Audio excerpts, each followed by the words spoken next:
Dumating na nga dito yung bagahe ng kapatid ko galing Hong Kong. And ngayon naka-video call kami kasi kailangan niya sabihin kung para kanino yung mga gamit nandito sa box. And then para makita rin niya kung ano yung kailangan na itabi. Ganon. Ang sabi niya sa amin, mostly mga damit ng bata yung nandito, mga laruan.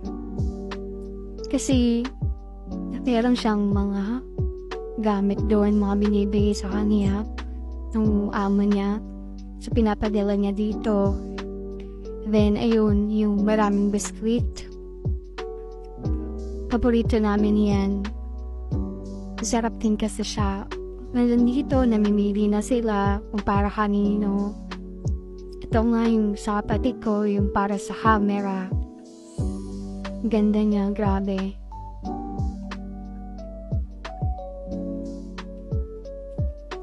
Ang gusto ko dito yung mga pangkusina, yung mga kaserola, kawali.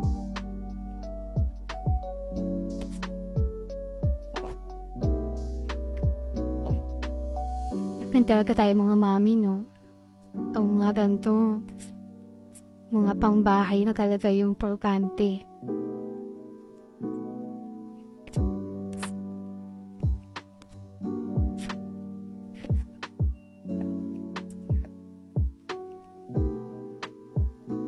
At ayan na, may pabike pa para sa mga batang maliliit. Pero doon na yun sa pamangkin ko kay Avery, 3 years old pa lang siya. Sa kanya lang yun.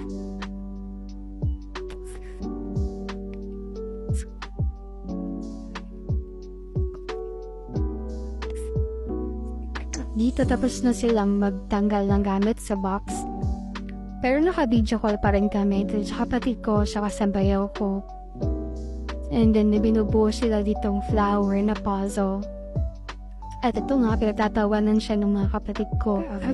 Kasi, parang ang hina ng internet niya. And then, nag-pause na lang siya. Ganun yung itsura niya.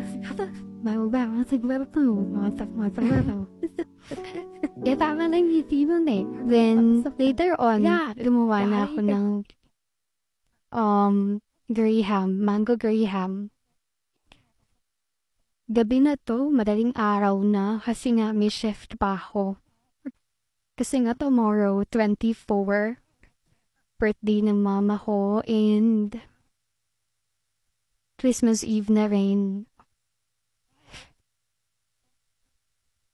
Medyo natamisan nga ako kasi isang lata ng contents yung ginamit ko dyan. Kaya medyo masakit yung lalamunan ko ngayon. Puro sweets na lang yung kinakain.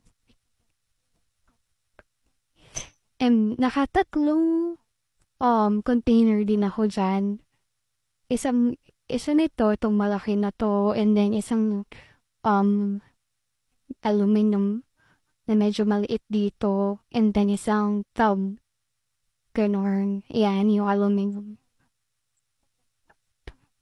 And konti nga lang yung mangga, kaya tinipid ko na round tip. After that, babalik na ako sa trabaho. That's why, kailangan natin magtimpla ng ating inumin.